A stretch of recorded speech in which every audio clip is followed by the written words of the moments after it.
Eetris uudised ja stuudios Rohke Debelak.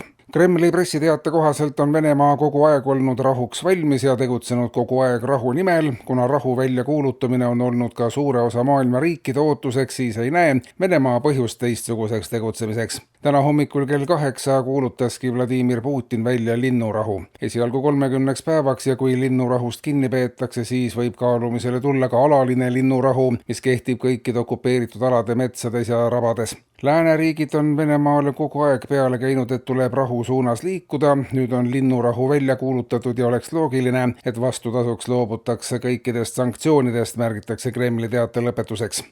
Ja Eestisse. Rahandusministeerium teatab, et seoses riigi õigustatud ootustega maksude laekumise stabiilsuse osas on valitsus ettevalmistavas eelnõud, mis garanteerib õigustatud ootustega maksulaekumised ka juhul, kui maksumaksja sureb enne statistilist oodatud eluiga. Valminud seaduseelnõu näeb sellisel juhul ette, et järglastel tuleb tasuda kuni lahkunu oodatud eluea täitumiseni tema eest makse lahkunu viimase eluaasta jooksul tasutud maksude suuruses. Kui inimesel otseseid järglasi ei ole, tasuvad tema eest makse sugulased vajadusel 7 põlve edasiulatuvalt. See garanteerib, et riik saab eelarveid edaspidi täpsemalt planeerida ja maksulaekumine on stabiilne ka tulevikus.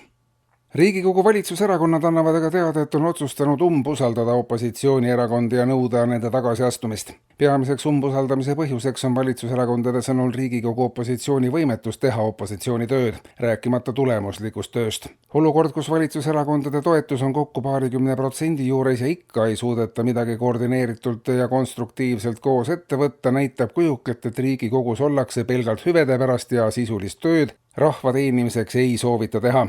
On tõenäoline, et opositsioon ei suudaks ka siis võimule tulla, kui valitsust üldse polekski. Valitsuse sõnul on opositsioon rahva ootusi petnud ja peab tagasi astuma ja sinna ka jääma, kuni toimuvad valimised ja valitakse uus opositsioon. Tallinna ja Harjumaa koolikatsed asendatakse enampakkumisega, teatab haridusministeerium. Ühe gümnaasiumi koha hinnaks on esialgu 1000 eurot. Rahaline enampakkumine on vähem segane kui senine süsteem, mis peale kaubaga sageli ei tööta ja see tekitab õpilastes muret ja teadmatust. Kui on aga rahaline enampakkumine, siis on õpilastes kindlustunne ja süsteem ka selge ja kaob ära ka teadmistepõhine diskrimineerimine, mille käigus said parimatesse koolidesse sageli need õpilased, kes olid teistest targemad. Enampakkumine toob haridusse ka lisaraha ja kui eksamite puhul enampakkumist rakendada, siis peaks olukord veelgi selgem ja helgem olema, märgib ministeerium uue arengukava tutvustuses.